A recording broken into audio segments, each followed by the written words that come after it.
Salam, mən Zülfiyə Əmirova, Hilal kurslarında Azərbaycan dili müəllimi. Bugün sizə Hilal kurslarının 10 may 2026-cı ildə 5-ci siniflər üçün keçirdiyi ümumi sınaq imtahanı 1-də Azərbaycan dili fənninin suallarını izah edəcəm. Suallarımız mətn sualları ilə başlayır. Gəlin əvvəlcə mətnimizlə tanış olaq. Bir kənddə Biləndər adlı ağıllı bir uşaq yaşayırdı. Günlərin bir günü Biləndərgilin kəndinə düşmənlər hücum edir. Onlar kəndin adamlarına deyirlər: "Sizə bir təklifimiz var. Sabah kəndin ağıllı adamları meydana yığılsın. Onlara bir sual verəcəyik. Əgər suala cavab versələr, sizinlə işimiz yoxdur. Yox cavab verə bilməsələr, kəndi sizdən alacağıq, öz əlimizdə saxlayacağıq." Səhəri gün hamı meydana toplaşır. Biləndər də orada olur. Düşmən əskərləri böyük bir daşı darta-darta meydana gətirirlər. Bizim padşahımız əmr edir ki, bu daşdan ona paltar tikəsiz. Hər kəs təəccüblə bir-birinə baxır. Bu zaman Biləndər irəli çıxıb, daşdan paltar tikmək mənim üçün çətin deyil. Ancaq iynəm qırılır, sapımda qurtarım. Sonra o yerdən bir ovuc qum götürüb deyir: "Alın, xahiş edirəm, bu qumdan iynə sap düzəldin." Padşahın adamları təəccüblə deyirlər: "Qumdan iynə sap olar?" "Çox yaxşı, əgər qumdan iynə sap düzəldilmirsə, daşdan da paltar tikilə bilməz." Padşahın adamları söz tapa bilməyib geri qayıdırlar. Kəndə hamı bir daha Biləndərin hazır cavablığına məyus olur. Birinci sual. Mətnə görə daşdan paltar tikmək əmri və qumdan iynə sap düzəltmək xahişi arasında hansı əlaqə var? Birinci mümkündür, biri mümkündür, biri yox. Bu əlbəttə ki, belə bir əlaqə yoxdur. Mətndə hər ikisi qeyri-mümkündür və məntiqsizdir. Əlbəttə ki, bu doğru cavabdır. Hər ikisi çətin başa gələn işdir. Xeyr, biri çətindir, biri asandır. Xeyr, hər ikisi hökmdarın tələbinə uyğun idi. Bu da xeyr. Cavabımız B bəndi. Tünd rənglə verilmiş sözlərdən biri uyğunluğu pozur. Həqiqi məcazili baxımdan bizdən uyğunluğun pozulduğu sözü istəyir. Gəlin baxaq. Böyük sözü. Böyük bir daş həqiqidir. Sual vermək məcazidir. Deməli, böyük daş həqiqidir. Bu doğrudur. Pozulmayıb. Sual verəcəyi məcazidir. Burada da uyğunluq pozulmayıb. Deyirlər, saxlayacaq və tapa bilməyib sözlərinə də gəlin baxaq. Bir söz tapa bilməyib. Bu da məcazidir. Həqiqətən də burada tapa bilməyibi məcazi yox, həqiqi yazıblar. Yəni burada uyğunluq nə idi? Pozulub. Saxlamaq və deyirlər sözlərinə də baxaq. Saxlamaq sözünü, saxlayacaqlar sözünü öz əlimizdə saxlayacağıq. Burada həqiqətən də məcazi mənada işlənib, burada da məcazi yazılıb və deyirlər sözü də onlar kəndin adamlarına deyirlər. Bu da təbii ki, həqiqidir. Demək ki, ikinci sualda cavabımız tapa bilməyib oldu. Çünki tapa bilmək orada söz tapa bilməmək idi, bilmək idi, məcazi idi. Burada isə onu həqiqi yazıblar. Düşmənlərin planı niyə baş tutmadı? Kəndlərin ordu baxımından onlardan daha güclü olduğunu bilmirdilər. Xeyr. Biləndər kimi ağıllı birinin onlara eyni məntiqlə cavab verəcəyini gözləmirdilər. Təbii ki, bu doğrudur. Buna görə plan baş tutmur. Kəndlərə cavab vermək üçün lazım olduğundan daha çox vaxt verdilər. Xeyr. Kəndlilərin sadəcə onlardan çox olduğunu gördülər. Əlbəttə, bu da yox idi. Qorxuya düşüb qaçdılar. Düzgün deyil, cavab B bəndi.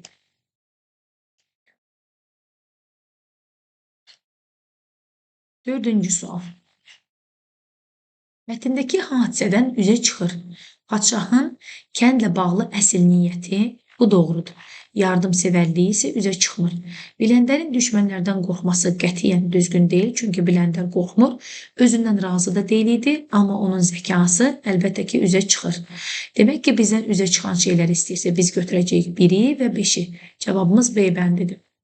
Mətndə çərçivə daxilində verilmiş söz hansı sözlə əvəz edilsə daha düzgün olar? Çərçivə daxilində verilmiş söz, gəlin baxaq hansı sözdür? Sondakı məyus sözüydü. Bəli, mətni də oxuyanda biz gördük ki, bu sonluq mətnimizə uyğun deyil. Təbii ki, Biləndərin hazır cavablığına hamı məyus olmur. Əksinə heyran olur. Qəmli sözü, səbəb sözü, sevinç sözü və razı sözü uyğun deyil. Məyus olmaq pis olmaqdır.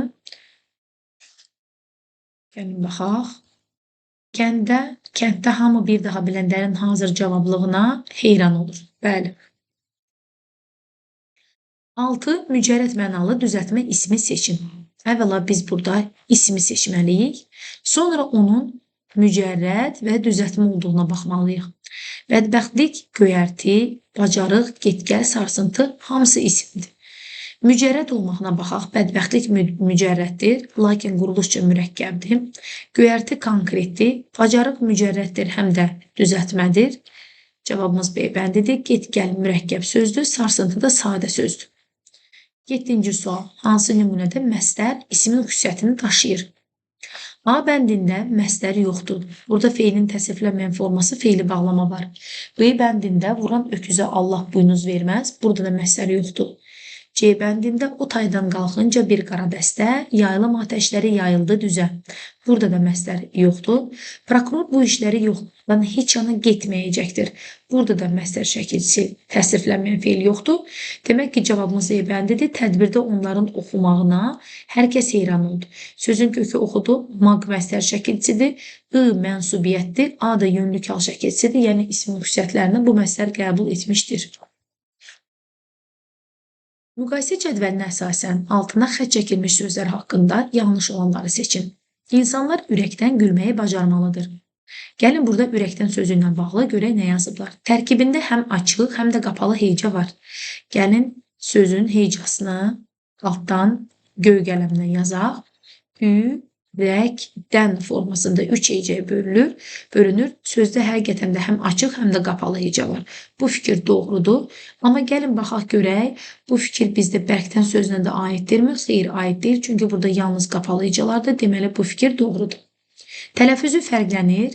Ürəkdən sözündə bəli, k samitini biz xışdır kimi tələffüz edirik. Fərqlənir. Bu doğru fikirdir.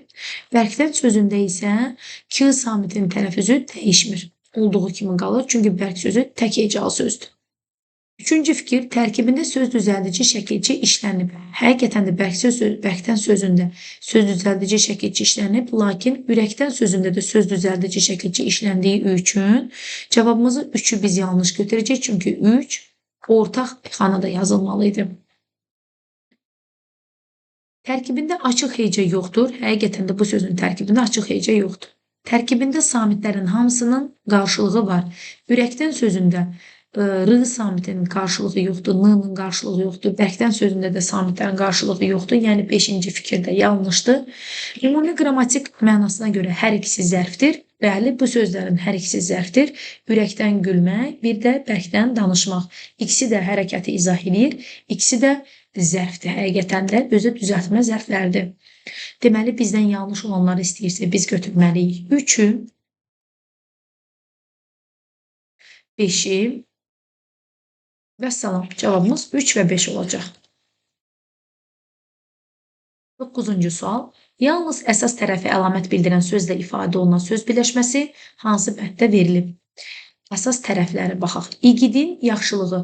Burada aslı tərəf sifətdir, əsas tərəfi isə isimdir. A bəndimiz doğru deyil. Vətənin qəhrəmanları vətən isimdir. Qəhrəman sözü isə sifətdir, o isimləşir. Yəni cavabımız B-dir.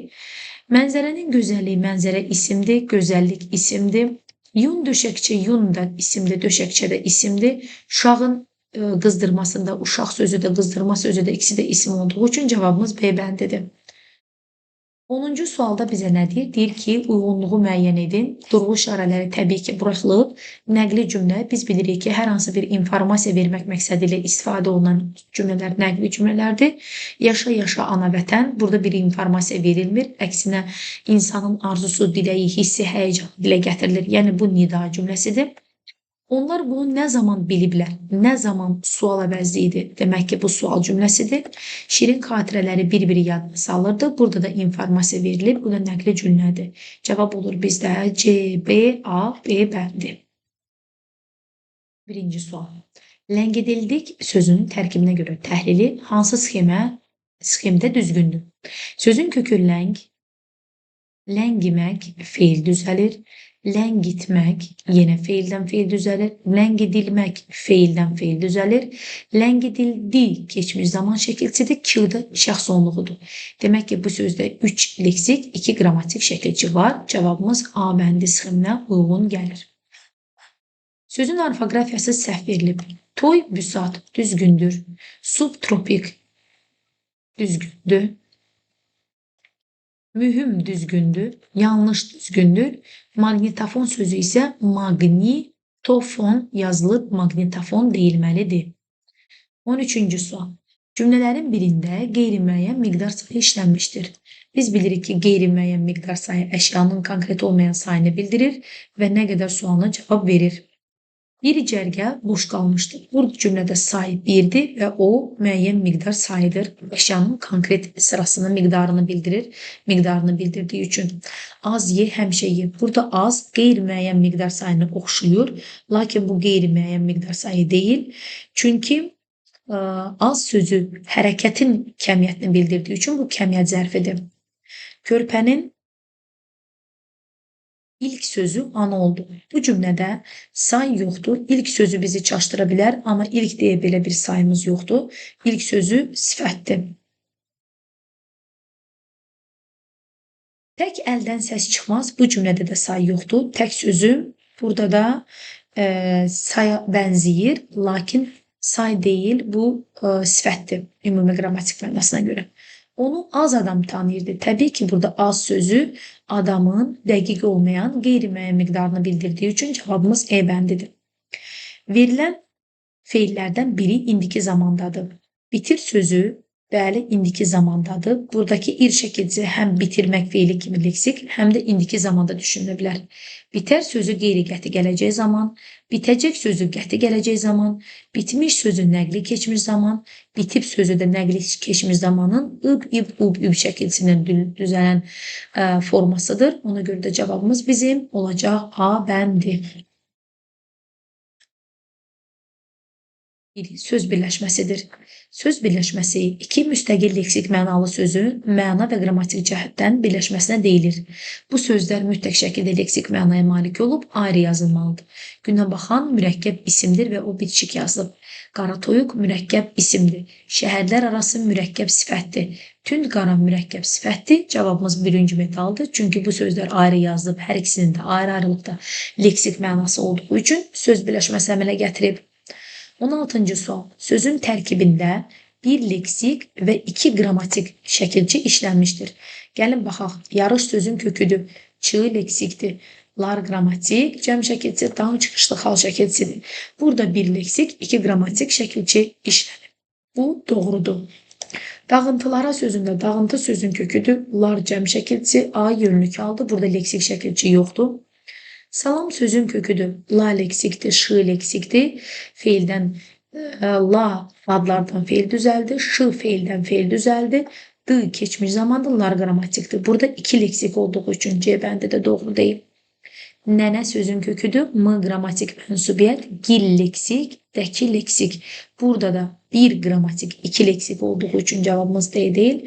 Narazılıq sözündə razı sözün köküdür. Lıq leksikdir, dır qrammatik. Na da ön şəkilçidir.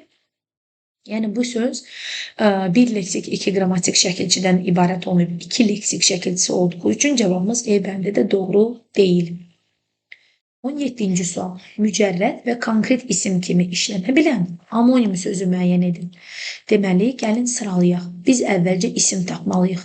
Bu isim konkret və mücərrəd hər ikisi ilə də işlənməlidir. Hər iki mənada da olmalıdır. Və hətta bu söz amonim olmalıdır. Biz bilirik ki, ay, gün, analıq, atalıq və saat sözləri həm mücərrəd, həm də konkret isimlərdir. Gördüyümüz kimi burada ay sözü var.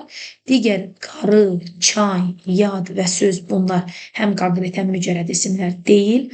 Ay sözü həm də amonim sözdür. Amonim lüğətimizdə var. Belə bir çağırış nidası var.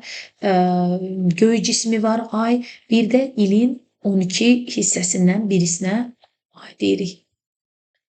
18. O dedi ki, bəzi insanlar hansı yolu seçəcəyini bilmir. Nümunədə əvəzliklərin məna növlərini müəyyən edin. Burada birinci əvəzliyimiz odur. O şəxs əvəzliyidir.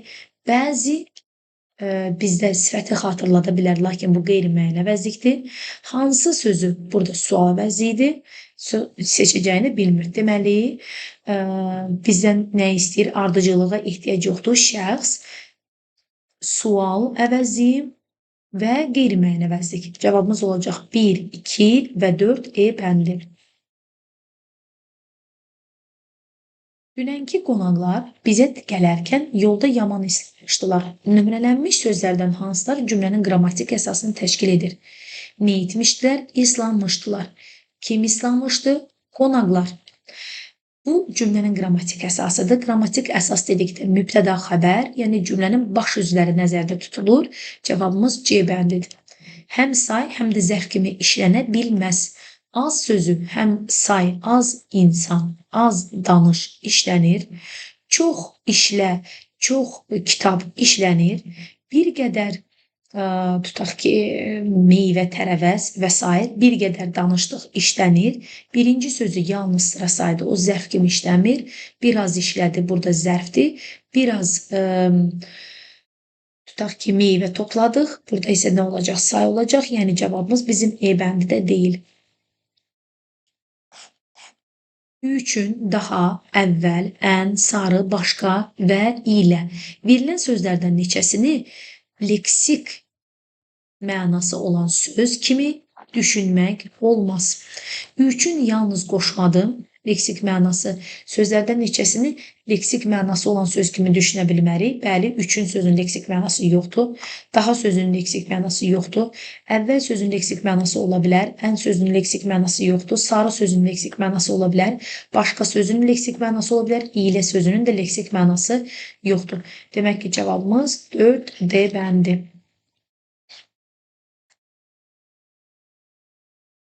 Hansı bənddə amonimli olan frazeoloji birləşmə işlənib? Mənim ondan gözüm su içmir. Gözü su içməmək frazeoloji birləşmədə şübhələnmək, inanmamaq, lakin bu amonim deyil. Dostlarım üçün burnumun ucu göynüyür. Burnunun ucu göynəmək, darıxmaq mənasında işlənib. Onun digər mənası həqiqi mənada olur. Soyuqdan burnunun ucu göynəmək. Bu amonim frazeoloji birləşmə deyil. Çünki amonim frazeoloji birləşmənin hər iki mənası məcazi olmalıdır. Üz verəndə aslar istəməzlər. Üz vermək məcazi mənada işlənib frazeoloji birləşmədir və bu birləşmə amonimdir. Həm üz verəndə aslar istəyir, kiminsə üzünə həddindən artıq xoş baxmaqdan söhbət gedir. Bir də hər hansı bir bədbəxt hadisənin baş verməsi kimi üz vermək sözü də yenə də işlənə bilər. Qatar yola düşəndə hərəkətə başladı. Sabit söz birləşməsidir, lakin amonim deyil. Vahiməli səsi eşidəndə ürəyim düşdü. Qorxmaq, qorxmaq da nədir? Ürəyim düşmək amonim deyil. 23-cü sual. Verilənlərin içərisində hansı sözün fonetik təhlilinə aid nümunə yoxdur? Tələffüz zamanı həm səs düşümü, həm də səs dəyişməsi hadisəsi baş verir. Gəlin bu sözlərin əvvəla tələffüzlərini yazaq. O zaman bizə cavabı tapmaq daha asan olacaq. Arifanə sözündə yalnızca sait uzamaları var. Başqa bir yazış və tələffüz arasında fərq yoxdur. Əzabkeş sözündə əzabkeş formasında tələffüz olunur. Gözləyirəm sözü gözləyirəm formasında. Alimlər sözü olduğu kimi lakin A uzanır. Dadlıdır sözündə də dad sözü tələffüzü dəyişmir. D formasında tələffüz olunur. Həm səs düşümü, həm də səs dəyişməsi hadisəsi baş verir. Gəlin baxaq görək hansı sözdə səs düşümü var. Dadlıdır sözündə səs düşümü var və səs dəyişmə hadisəsi də var. 1-ə C. Tərkibində 2 dənə sait uzanması var. A bəndi. Tərkibində samitlərin qarşılığı yoxdur. Alimlər sözü. Bəndi. Yazışı və tələffüzü arasında 3 fərqli məqam var. Gözləyirəm yazırıq. Burada I, D-yə keçdi. Ə, Ü-yə keçdi. İ də Ü-yə keçdi. Burada 3 dənə fərqli məqam oldu. Demək ki, B də bura getsə, cavabımız olacaq bizim D bəndi. Əzabkeş sözündə heç bir verilənlərə uyğun bir xüsusiyyət yoxdur. 24-cü sual. Hansı sözün izahı verilməmişdir? Meşədə açıq çılpaq yer təbii ki, bu taladır. Avam cahil, biliksiz geridə qalmış insan bu nadandır. Boy buxun qəd qamətdir. Yaşayışda xoş güzaran, bolluk, rahatlıq, bu da rifahdır. Yəni ideal sözünün burada izahı verilməyib. Sözlərdən biri həm termin, həm də ümumüştək söz kimi işlənə bilmir. Kök sözü işlənə bilir, bucaq işlənə bilir, feil işlənə bilir, boğaz işlənə bilir. Təbii ki, zərflik işlənə bilmir. Əgər zərfliyin yerinə zərf olsaydı işlənə bilərdi. Amma biz demişik ki, şəkilçi, leksik şəkilçi ümumüştək və termin kimi işlənə bilməz. Yəni cavabımız E ola bilməz. Bu qədər. Ümid edirik hər şey aydın oldu. Hamınıza uğurlar arzu edirik.